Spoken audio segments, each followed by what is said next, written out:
Hello अस्सलाम वालेकुम। Welcome back to my channel. आज मेरा ये दूसरा दिन है HTML सीखते हुए हार्वर्ड की ऑफिशियल वीडियोस से। कल मैंने सीखा था कि एक HTML पेज कैसे बनाते हैं, उसका बेसिक सिंटैक्स क्या होता है, और मैंने सीखा था हेडिंग क्या होती है, इमेज कैसे डालते हैं, और लिंक्स कैसे डालते हैं, और लिस्ट्स कैसे बनाते हैं। तो आज मैं कुछ और चीज़ें सीखने जा रहा हूँ। तो मैं ये करूँगा तो एंड में मैं आपको भी दिखाऊंगा कि मैंने किया क्या और समझाऊंगा वो कैसे करना होता है।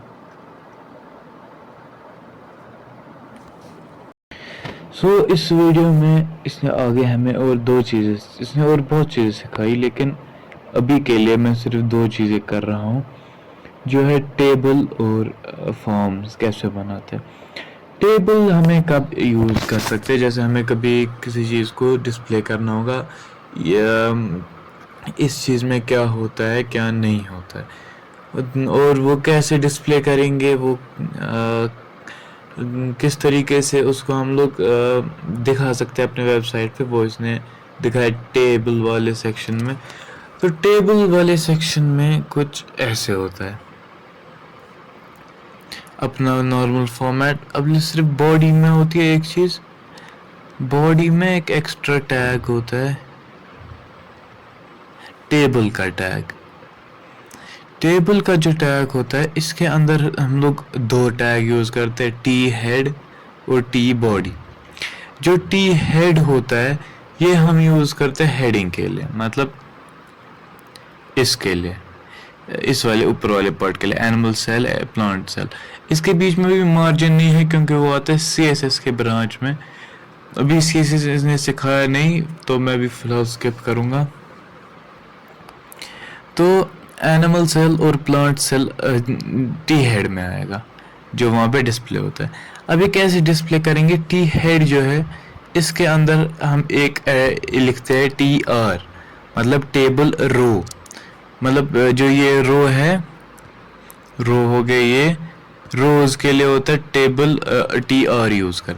TR हम यूज़ करते हैं हेडिंग में और बॉडी में, दोनों में। TR के अंदर जब टेबल हेड में जब हम लिख रहे होते तो TR के अंदर TH लिखना होता है, मतलब टेबल हेड जो ये है इसको हम लोग टेबल हेड कहते हैं। इस पूरे को हम लोग टेबल हेड के अंदर लिखते हैं, और उसके अंदर TR के अंदर TH में आएगा, ये सिर्फ ये आएगा TH में एक, तो दूसरा देखे है ये TH में ये आता है, और TR में हमें आएगा ये पूरा, और ये हम सारा जितना भी है ये हम टेबल हेड के अंदर लिखते, तो हो गया हमारा टेबल हेड। इसके बाद है टेबल बॉडी। टेबल बॉडी हो गई इसके बारे में जो लिखा हुआ है, जैसे कि मैं लिखा है नो सेल वॉल, तो दूसरे वाले में लिखा है सेल वॉल। वो हम कैसे लिखते हैं, पहले ये हम लिखते हैं टेबल रो, TR मतलब टेबल रो, मतलब इस वाले रो में क्या होगा, दोनों की इंफॉर्मेशन इस वाले रो में क्या होगी। पहले फिर इंफॉर्मेशन किस में लिखते हैं, TD में, टेबल डेटा।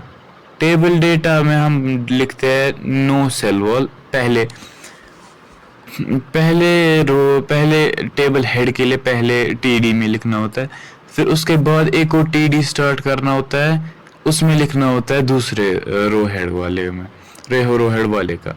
ठीक है, उसके बाद TR हम लोग टेबल रो क्लोज करेंगे, ये हो गया हमारा एक रो, ये हो गया हमारा TH पहला वाला, ये वाला, ये हो गया हमारा TH पहला वाला। उसके बाद है दूसरा TH नहीं TR, उसके बाद है दूसरा TR टेबल रो।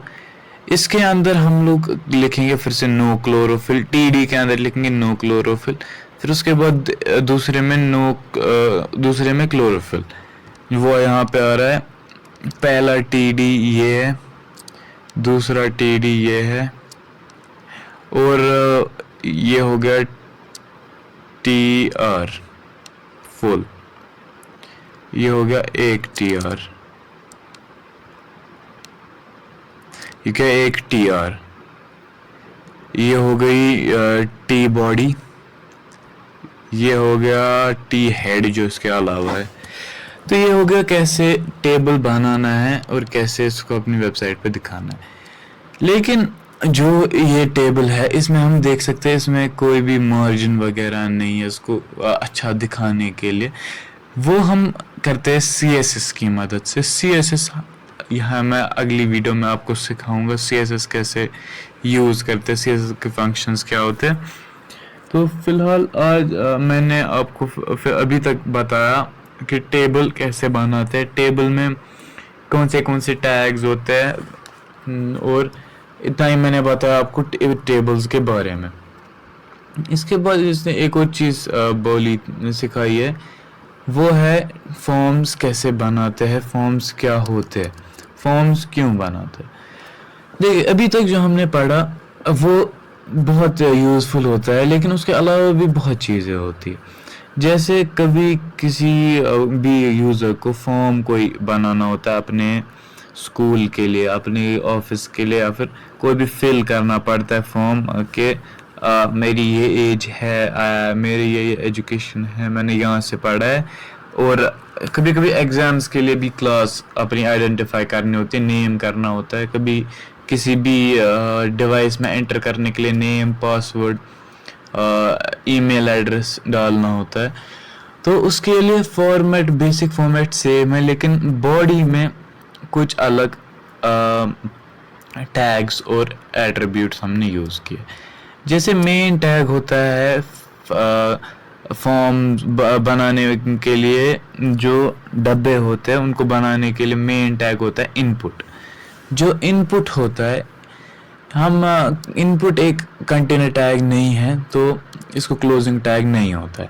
जो इनपुट है, इनपुट को हम लोग लिखते हैं, उसके बाद लिखते हैं टाइप, मतलब जो ये हम टैग फॉर्म बना रहे हैं ये किस टाइप का होगा, मतलब इसमें क्या चीज़ हम डालेंगे, टेक्स्ट डालेंगे, नंबर डालेंगे, वो सिलेक्ट करेंगे, या फिर हम वो ये करेंगे, इसको ड्रॉप डाउन होंगे वैल्यूज़, उनमें से कोई चूज़ करेंगे, या फिर हम फिर सबमिट का बटन भी इसी से बनाते। तो जब टाइप हो गया उसके बाद होता है प्लेस होल्डर। प्लेस होल्डर जो होता है, प्लेस होल्डर होता है वो क्या, कौन सा नेम या फिर कौन सी चीज़ डिस्प्ले पे, ये ना, कौन सी चीज़ इस पे शो होगी, फॉर्म के अंदर कौन सी चीज़ शो होगी। जैसे टाइप लिखा है मैंने पहले वाले का टेक्स्ट, प्लेस होल्डर रखा है मैंने नेम, वहाँ पे आ रहा है प्लेस होल्डर नेम,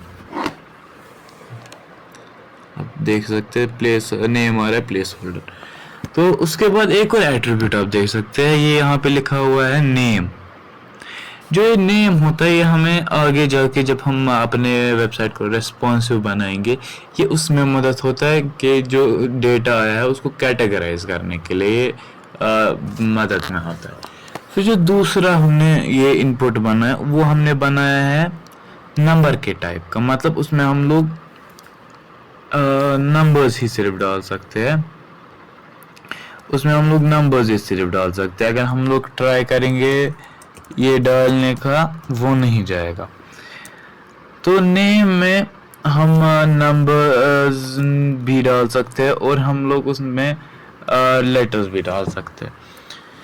इसके बाद एक और है, कलर चूज कर सकते हैं, कोई भी colour. You can even put favourite car, favourite bike, favorite weapon. If you are gaming in a game, you can put your favorite weapon for a survey. You can use it anywhere. तो इसके लिए हम क्या करते हैं, इसमें हम input डालने के बाद टाइप में रेडियो लिखते हैं। ये रेडियो टाइप के होते हैं, इसमें ये गोल आता है, इसको फिर चेक मार्क आता है।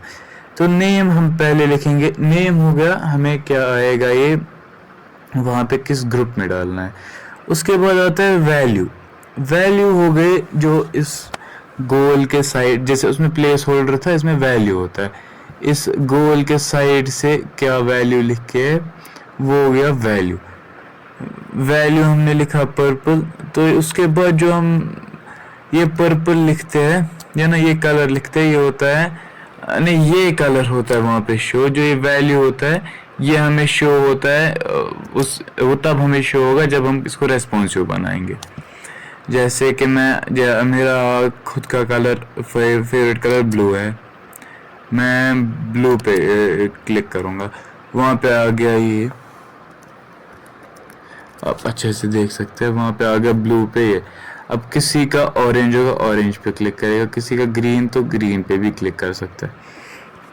इसके बाद है लिस्ट, इसके बाद है इनपुट, एक और इनपुट ये है, हम लोगों ने ये वाला जो है इसमें हम लोगों ने list classes, place holder class और नेम क्लास। ये जो लिस्ट है, लिस्ट एक नया है। ये लिस्ट जो होता है ये तब होता है, ये तब हम लोग लिखते हैं जब हमें ऐसा ड्रॉप डाउन वाला चाहिए होता है। आ गया ड्रॉप डाउन, जब हमें ये चाहिए होगा तब हम लोग टाइप नहीं लिखते, तब हम लोग लिस्ट लिखते हैं। ठीक है, लिस्ट लिखने के बाद हम लोग उसमें डालते हैं कुछ भी नाम, जैसे मैंने यहाँ पे रखा है क्लासेस। उसके बाद प्लेस होल्डर क्लास, यहाँ पे आपको दिख रहा है प्लेस होल्डर क्लास है। उसके बाद नेम, जब ये कोई भी इस चीज़ में डालेगा वैल्यू या फिर क्लास, उसमें क्या मुझे फिर आएगा, जब मैं इसको रेस्पॉन्सिव बनाऊंगा तब मुझे क्या वहाँ पे वैल्यू आएगा, तो वो मैंने लिखा है क्लास। उसके बाद लिखना होता है डेटा लिस्ट आईडी, उस डेटा लिस्ट लिखा, उसके बाद लिखना होता है आईडी। आईडी में लिखना होता है जो लिस्ट में लिखा ना, वही सेम वर्ड लिखना होता है आईडी में। उसके बाद ये क्लोज करना होता है। ये कंटेनर टैग है तो इसको ध्यान में रख के, ये कंटेनर टैग है, इसको क्लोज करना है। जब ये क्लोज हो और स्टार्टिंग के बीच में हमें डालने ऑप्शंस, जब ये ड्रॉप डाउन होगा इसमें ऑप्शन जो आएंगे वो ऑप्शंस लिखना है। तो हमें लिखना है उसमें option value equals first, option value equals second, option value equals third. ऐसे ही मैंने किया 12 तक, क्योंकि यहाँ पे 12 तक ही क्लासेस होती है और मैं अभी 9th में हूँ, तो मैंने उसी लिए 12 तक ही किया है। तो ये आप देख सकते हैं एक दो जगहों पे मैंने ये /br यूज़ किया हुआ है। मैं स्कूल में थोड़ा थोड़ा HTML पढ़ता हूँ, तो उसीलिए भी मैंने वहाँ से सीखा /br। ये एक लाइन से दूसरी लाइन शिफ्ट करने का तरीका होता है, वरना ये सारा एक ही लाइन में आएगा, ये नहीं ठीक से प्रेजेंटेबल लगेगा। इसके बाद एक और है input type place holder, input type password. इसका प्लेस होल्डर मैंने पासवर्ड रखा है, नेम पासवर्ड रखा है। एंड में आता है इनपुट टाइप सबमिट। हमें अब ये भी करना होता है, सबमिट भी करना होता है फॉर्म, तो उसके लिए सबमिट के बटन टाइप ऐसा होता है, ये हम डालते हैं। तो अब मैं ये फिल करके दिखाऊंगा आपको। मेरा नाम है मोहम्मद AHMED अहमद और मेरी एज है 15। अब मैं सीधा 15 लिख सकता हूँ या फिर मैं इन बटन्स की मदद से ऊपर नीचे कर सकता हूँ 15। और मेरा क्लास है 9th, मेरा फेवरेट कलर ब्लू। पासवर्ड मैं रखूँगा HTML CSS। ये आप देख सकते हैं पासवर्ड में सिर्फ डॉट्स आए क्योंकि सिक्योरिटी इससे बढ़ती है, तो टाइप पासवर्ड का यही फ़ायदा होता है, इससे डॉट्स या फिर स्टार्स आते हैं। फिर जब मैं इसको सबमिट दबाऊंगा ये जाएगा वेबसाइट के मेन इसके पास, सर्वर के पास, फिर वहाँ से वो मुझे कोई और रेस्पॉन्स देगा या फिर वो मेरे यहाँ पे आएगा ये फॉर्म सबमिटेड वगैरह ऐसा कुछ आएगा। ठीक है, फिलहाल वो नहीं पढ़ा है, आज के लिए मैंने इतना ही पढ़ा है। Thank you for watching. कल आना और कल से मैं CSS स्टार्ट करूँगा क्योंकि इसने HTML में इतना ही दिखाया है और इसने बोला है कि HTML में बहुत सारे और भी फंक्शंस है, लेकिन वो ऐसे ही मतलब वो इसी के टाइप में लिखे जाते हैं, वो इसी तरीके से डिस्प्ले होता है, जैसे वीडियो में एक ऐसा वीडियो टैग आता है वो इनपुट की तरह होता है, तो वैसा ही उसने हमें समझाया है। तो वो मैं आपको अलग सीरीज़ बनाऊंगा फुल HTML पे, वो तब मैं आपको समझाऊंगा।